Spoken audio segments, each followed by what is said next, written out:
Your warm welcome, and it's a pleasure to join all of you and also to meet all of you on screen.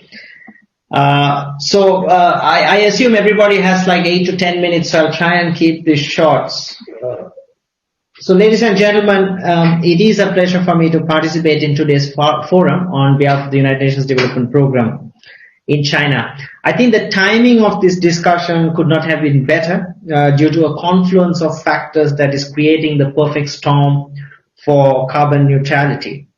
We are gathering today in the backdrop of the announcement of peaking carbon emissions and net neutrality by China, followed by some of the other major economies, the return of the US to the Paris Agreement with its own ambitious carbon reduction targets.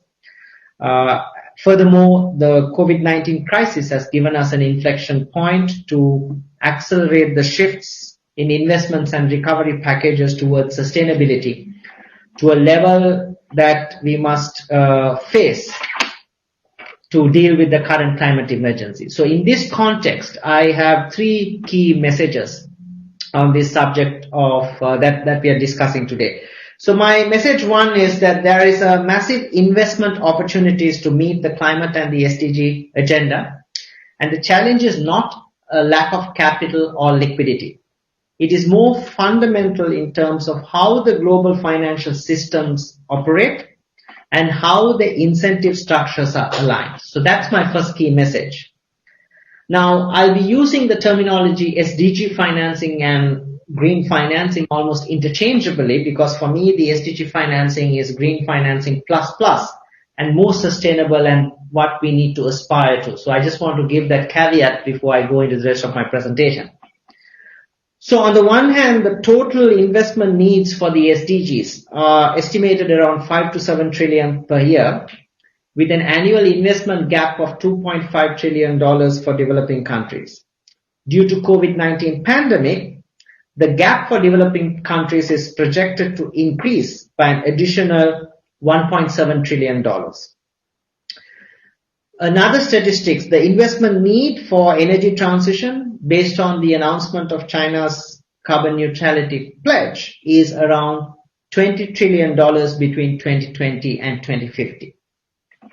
On the other hand, there is no shortage of capital in the global economy. Financing almost interchangeably because for me, the SDG financing is green financing plus and more sustainable and what we need to aspire to. So I just want to give that caveat before I go into the rest of my presentation. So on the one hand, the total investment needs for the SDGs are estimated around 5 to 7 trillion per year, with an annual investment gap of $2.5 trillion for developing countries. Due to COVID-19 pandemic, the gap for developing countries is projected to increase by an additional $1.7 trillion. Another statistics, the investment need for energy transition based on the announcement of China's carbon neutrality pledge is around $20 trillion between 2020 and 2050. On the other hand, there is no shortage of capital in the global economy. Just shifting only about 1.1% of the global financial assets towards sustainability would be sufficient to fill the gap that I'm talking about, both in terms of SDG financing and some of the green financing gap. So the key point here is financing the climate and SDG agenda is much deeper than just mobilizing more money.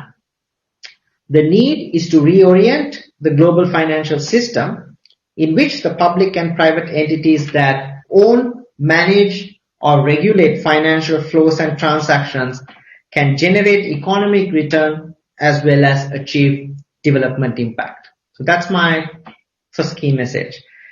My second key message is that because we're talking about standards, there is no widely agreed upon global definition or standards for what qualifies as an SDG enabling investment. On green investments, while the story is a bit better, there are likewise no commonly accepted methodology to verify that investors and businesses take a holistic approach to both manage negative and positive impacts. when it comes to green financing, the glass is quarter full, in my opinion. Finance for green bonds is growing at a rapid pace, with green bond holding growing from practically zero in 2010 to around $268 billion in 2020. So it's a massive growth. ESG standards are being set by exchange operators. Climate risk is increasingly influencing asset prices and investment decisions. Big investors and funders are moving away from brown investments. For example, BlackRock, which is one of the biggest asset managers, recently announced that they will divest from thermal coal. But that being said, the current size of the green, social and sustainable bond market is only equivalent to about 0.86% of the global bond market in circulation, right? Furthermore, global subsidies for unsustainable industries have not been phased out, with the total fossil fuel support rising by, for example, the subsidies rising by 5% year on year to $178 billion in 2019. So in this context, the challenge is to address the lack of transparency and the complex proliferation of market-based standards to define and measure sustainable investments as well as to measure impact. So there are two challenges I want to put related to standards in this context. First is there's a growing risk of SDG washing or greenwashing, where businesses and investors point out ways in which they align with the SDG without actually disclosing business practices and investment practices. For example, half of the companies subscribing to the UN Principle for Responsible Investment, known as the PRI, mention the SDGs in their reporting, but only about 10% provide details on how they integrate SDGs into their decision making. Second, there is also poor impact monitoring on non-financial returns of companies, which makes investments suboptimal, right? Corporates are often free to disclose on their positive actions, leaving out the negative impacts. That is why standards need to define and measure the whole investment portfolio to measure its impact.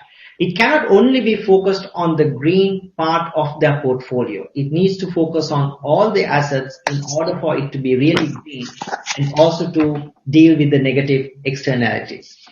And my third key message is to reorient the global financial markets toward the climate and SDG agenda. The right incentives need to be put in place to avoid market fragmentation and to achieve the optimal allocation of investment and assets. The reorientation needs to ensure that sustainability is at the center of investment strategies and decisions. Now, I want to highlight two initiatives in the interest of times, which UNDP is playing a key role in, of course, with other stakeholders. So first is in line with the objectives of the 2030 Agenda and the Paris Agreement under the Italian presidency. The G20 has started work on the Sustainable Finance Study Group. This working group, what is very interesting about this is the two co-chairs of this working group are China and the United States, and UNDP plays the secretariat role for this working group from a technical perspective. The working group will focus on climate-focused sustainable finance with the goal to produce sustainability reporting approaches, to identify sustainable investments, and the role of international financial institutions in supporting the Paris Agenda. So this is one piece of work that's going on. Then UNDP has also published impact standards, or what we call for practice standards for both private equity and SDG bonds. The SDG practice standards revolve around internal decision making designed to transform how companies and investors think about value creation and integrate impact management and contribute positively to the SDGs in their strategy, management approach, disclosure, and governance practices. This is important. Like I told earlier, it's about shifting the whole strategy and practice, not only about focusing a little on the green side. So UNDP recently collaborated with the New Development Bank on the issuance of a $767 million bond for green recovery in China, where the New Development Bank will adapt the UNDP standards and pilot it.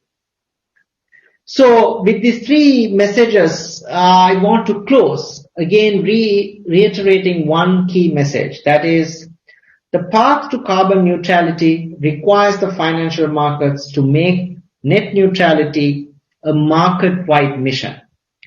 It should extend to all asset classes and investment decisions and should be incorporated into the full spectrum of investment solutions. The strategy is not only about going green, but also transitioning out of investments that have a negative impact on carbon neutrality. And that is the key message to keep in mind. And also reduce the negative externalities that come through investing in brown or unsustainable investments. Thank you very much, and I look forward to hearing the rest of the presentations and the discussion.